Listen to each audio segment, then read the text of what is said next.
Hello popcorn junkies, welcome to this movie review with millions of spoilers, every spoiler you could hope for, of Final Destination Bloodlines. Now, I'm going to have to be really honest.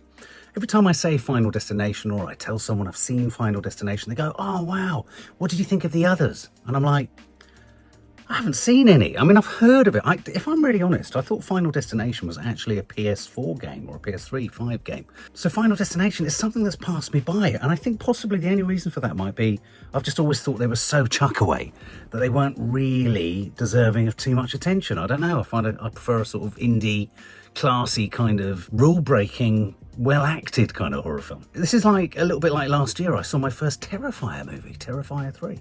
And I think keep Terrifier 3 in your mind, or the Terrifier franchise in your mind, because that is not a franchise to be taken seriously. And in essence, what makes Terrifier work, I realise now, having seen Terrifier 3, is almost how badly acted and how badly structured. That's kind of part of the appeal. They're so bad they're good. Anyway, so this is Final Destination Bloodlines. Why has it got Bloodlines as the subtitle? Well, that's because one of our characters in this film has done such a good job of dodging death that the whole concept of death trying to get its victims is running down the bloodlines of those who have been born. The idea behind these films is that do you remember, I mean, I always think of those sort of domino effects. Is it the butterfly effect? You know, a butterfly flaps its wings here and a million miles away across on the other side of the earth, a sort of whole range of kind of consequences of other interrelated things that are seemingly irrelevant, and suddenly someone dies. It's that idea. These are the deaths that occur, certainly in this film, and I'm guessing this is what happens across the series. The idea is that you get ever more elaborate, connecting, domino-like cause and effect situations or tragic, dangerous, horrific moments where things go terribly wrong. And it's the inventiveness of those deaths. It's the inventiveness of the, if you like, the domino effect. And so I went into this film thinking, okay, we're going to get a long, long list of ever more inventive deaths, a little bit like that recent film The Monkey with Theo James. So this starts in the sort of 1950s or 1960s. They're heading to the opening ceremony of, or a couple are heading to the opening ceremony of the Skyview Restaurant Tower. I have vertigo, so I'm immediately like, oh my God, please don't go all the way up to the top of that tower. No, please, please don't go up. So we're in the 1950s, nicely shot, nice cars, nice costume design, bad CGI, bad green screen. I know a number of reviewers have sort of suggested, but that even adds to the appeal that the CGI is so bad and the green screen is so obvious. Didn't really add to it for me. It's clearly indicated by the bellhop in the lift assistant who says, oh, you know, they've managed to get this completed 5 months ahead of time. And our lead actress or lead character Iris goes, is that a good thing? So we already have it parked in there that this is actually, you know, a rapidly built tower. Oh my God, you know, is something going to happen? The lift is a bit over capacity. When she gets to the top, to the restaurant, a diamond or a sort of piece of crystal glass, icicle if you like, falls from the chandelier, creates a crack in the glass floor dance floor. You've got classic archetypal nasty horrible boy, malevolent nasty Damien Omen-like boy who wants to just fiddle with things, push things. He's a bit like one of the characters in Willy Wonka who just keeps pressing things and you're like, for fuck's sake, I hope you die. He's fiddling, he's throwing things off the top. He doesn't care that if he throws a coin off the top of this tower, it's going to kill someone. So he's trouble. He's trouble. We have an incredibly elaborate dance scene. You've got a jazz band playing Shout, I think it is. Was that Lulu who sang the original of that? I don't know. So they're all dancing, they're all singing. It's a frenetic kind of kitchen restaurant. There's fire, there's lots of kind of fire. It's all that. You're thinking, oh my fucking Christ, something awful's going to happen. And of course, something awful does happen. The boy throws a coin, it gets caught in the air, it goes into the kind of, I think it goes into the kind of aircon system. It kind of then makes gas fire out. So we suddenly, the film spends 20 minutes developing this scene. And it is a very successfully stressful scene with some it's brilliantly edited. I mean, the CGI and the green screen is bad, but it's brilliantly edited. And things just ratchet up, layer upon layer upon layer. The dance floor cracks even more. Bolts are coming out of the supporting structures beneath it.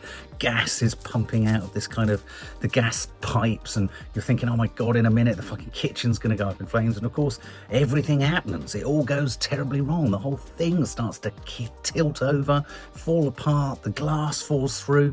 Incredibly gruesome dismemberments. Hands clutching onto broken glass, and you see the fingers snap. You see a woman or someone try to escape into the lift, and the lift goes down and it slices them in half and it chops them into bits. It's great for, it doesn't shy away. It's only a 15 certificate, but it doesn't shy away from showing you the gruesome, the things that happen to bodies when they're sliced, chopped, diced, or get pushed through small spaces. It doesn't leave anything to the imagination. All of this goes wrong, and you're thinking, oh my god, what's going to happen now? We've lost, she loses her partner. We've only got Iris. We've only got this girl. Is she going to survive? How's she going to survive? And then we fly forward in time and we hook up with Stefani, who we discover is actually the granddaughter of Iris. And Iris didn't die in the original 20 minutes because actually she had a premonition, which meant that she could avoid all the deaths. But as is the way with Final Destination, you can't dodge death for long. And in fact, the only way she's managed to dodge death is if you're scared of life, if you're scared of death, you're scared of living. I think Iris, as an older woman, is a manifestation of that. She now lives in a sort of fortified kind of house. Stefani finds her and she's like, fucking hell, how have you managed to survive? Because she has managed to survive, because she's managed to cheat death. She's also basically left everyone in her bloodlines vulnerable for death to come and get her. And so within this is actually quite, you know, the idea that was in a horror film, like an indie horror film like It Follows, that idea is in this really too. They don't make a big deal of just the abstract eeriness of being hunted or pursued by a death-like thing. This is far more kind of bright-coloured, bushy-tailed, simplistic.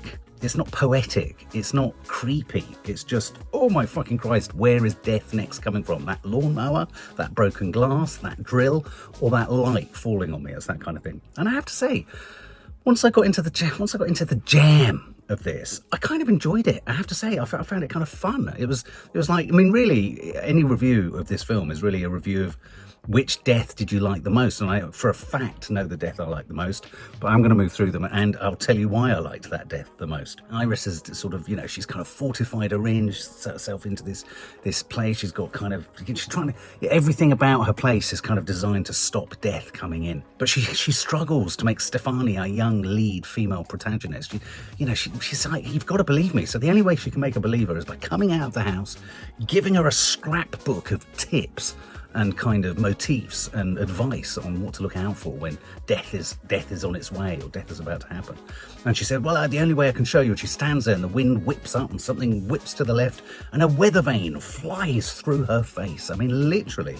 I don't know if they've shot this in 3D or at the IMAX, but fuck me, if that was in the IMAX, Iris's face was all over me. It's like you can feel the blood splatter on you. I mean, if they could do experiential kind of 5D where sort of blood splat hits you in the face, this is the film for that. So the film goes through some pretty kind of laboured kind of characterization is thin.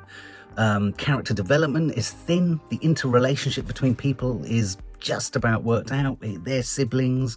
That's her. So Iris was Stefani's maternal grandmother. Her mum has kind of gone into hiding too. Her dad is sort of very two-dimensional actor. Not great actors, I have to say. I mean, not brilliant actors. With the one exception, I have the one exception of Eric.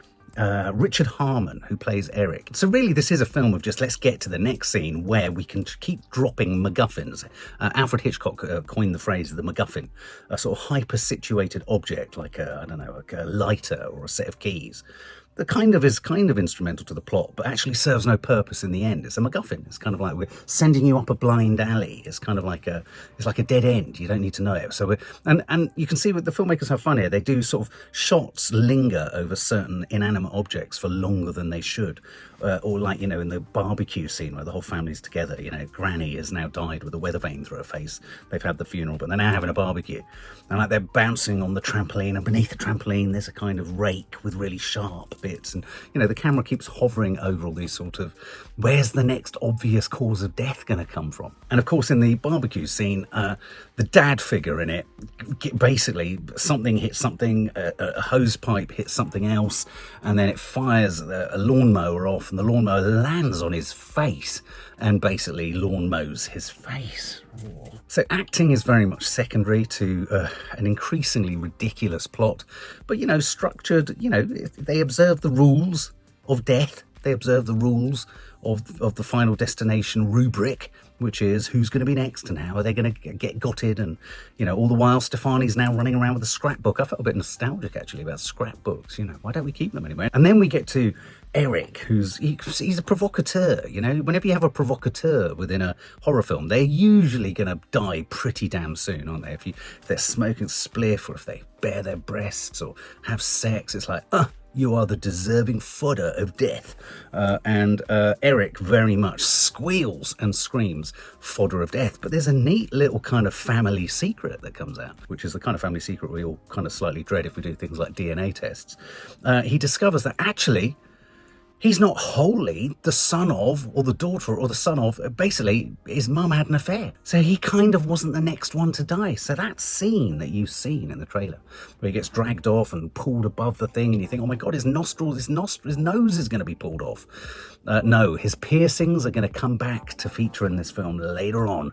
But Eric doesn't quite go, but his sister does, and she goes into a dumpster truck. And it's funny. This film relishes enjoying the process of killing people. So she goes into, she gets hit in the head by a ball, she falls over, lands in a dustbin, the dustbin hooks up, goes into a trash compactor, and we actually see her get her head squished as she gets compacted. I'm not one to say I've always wanted to see that kind of thing, because one doesn't want to see that kind of thing. But in the context of a horror film, that's what you're here for. The young brother of Eric is next, and he has a peanut allergy. Now, I know there's a lot of politics around nuts and nut allergies and not making light of it. This is in the film. The film, if you like, it's the film that makes, well, it doesn't make light of it. The guy has a peanut allergy, and it dawns on them. There's a moment where they meet up with, what's his name? Tony Todd, the guy from Candyman. Do you remember him? He's in this too. He died last year, tragically. They go to the hospital and they discover that actually the way they can break death's ability to get you, to move down your bloodline and just inevitably snaffle each of your souls, is if you can somehow, someone in the bloodline, in the family tree, can be flatlined, can actually die, but then be brought back to life, because then you stand a chance of stopping it just constantly moving on in that it follows sort of way. So Eric, the pierced one, thinks, oh, I know what, let's make you eat nuts, and when you have your when you go to anaphylactic shock, we'll let you die, and then I'll give you the jab of the, your thingy jab, and then you'll come back. So they go to one of the vending machines. I mean, Eric suggests using nuts that are unsalty, but the brother, who I forget his name, he's like, no, I want to fucking, he goes for something that's more like a Reese's Pieces. It's like, yes, if I'm going to go out in a blaze of peanut allergy glory, let's do it with something that's a bit tastier than saltless nuts. I mean, I've never understood unsalted peanuts. It's a crime against humanity. But whilst they're in this room in the hospital, I think one of them knocks accidentally, again, it's the age-old, domino effect. One of them knocks a thing that falls on a button that makes the MRI scanner in the back of Shaw get stronger and stronger and stronger. And of course, MRI is magnetic something imagery. I forgot the magnetic bit. And of course, this thing has gone to like 11, and so it's getting more and more magnetic in there. So basically, this scene evolves. So his face starts to swell up, the peanut allergy is kicking in, but the magnetic strength of the MRI scanner, oh my God, this is possibly one of the most, this is the scene I was telling you about. One of the most inventive death scenes I think I've ever, they must have had such fun just coming up with this. So of course, Eric is pierced everywhere. First of all, I think his eyebrows, one goes, nose goes, his nipples start to pull, and they're pulled out, the piercings are pulled out of his nipples and blood comes from there. Then he's got one from his belly, that starts to pull. And then, of course, he's only gone and got a fucking Prince Albert. His penis starts to be pulled, and wallop, he gets pulled into the round hole of their MRI scanner. and he's getting pulled further and further in, breaking his back, and then the wheelchair flies towards the MRI scanner, impales him through the back, and basically sort of, you know, like when you're, I don't know, when you're sort of like folding a bit of pizza to ram in your mouth, or you're folding sort of cardboard to get it in a bin. He starts to fold up and go into the MRI scanner. And then Bobby, the guy, I think that's his name, who's had the peanut allergy reaction, he goes to help him, but one of the springs out of the vending machine goes, boing, goes through his head, spins all the way around. Both of them done. Brilliant scene. Disgusting. Eye-wincingly painful looking. Incredibly creative. Incredibly disgusting. Funny. And, I mean, amazingly, I mean, everyone, all 6 of us in the cinema were laughing at this scene because it was just so palpably absurd. Anyway, you think, what I liked about the ending to this film is you think that our lead character Stefani and her younger brother, or the young guy Charlie, you know, the two remaining kind of characters, you think, oh well, you know, they're going to survive, they've done it.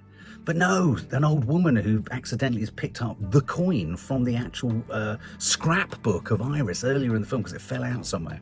She's dropped the coin, it rolls, it goes into the fucking signalling kind of thing of a kind of train track. The train track doesn't jam, the train hurtles through, squishy, flies off the tracks, loads of logs fly over the top, and literally the final shot is our 2 lead protagonists squished. And is this a thing? I'm presuming in most of the kind of Final Destination films, do all the characters die? And I think that's something that's got to be championed and liked. There's no preciousness around any character. Anything goes. It's all up for grabs. You know, forget Scream with Drew Barrymore right at the beginning, dying in the first 20 minutes. If you're in one of these films, you're more than likely going to die. And they're not afraid to do it. So I was kind of impressed. I was kind of strangely impressed by this film's willingness to just show so much of the detail around body horror, dismemberment, destruction. It's fun. It's silly. It's the domino effect connecting kind of thing is fun. I don't know if it stays fun for 6 films, if you've seen them all, but it's just my only kind of my virginal experience of a Final Destination film. I found myself entertained. I enjoyed it. I thought it was fun and silly and not to be taken seriously at all, and a brilliant night out movie. In its own terms, I'd probably give it, I mean, the acting is B movie at best. The plotting is plodding, but the creativity around the individual deaths is to be marvelled at. It's great fun. I mean, and in many regards, The Monkey, that Theo James film recently, is quite similar. It's quite similar. It's a kind of strung together sequence of ever more inventive deaths. And boy, is the MRI scanner an inventive death. And even in the telling, it doesn't give you anywhere near the joy of experiencing it. So if you go to the film and watch it, you've got fun I can guarantee you some fun there. If I was to score it, I'd give it, I don't know, 78 out of 100.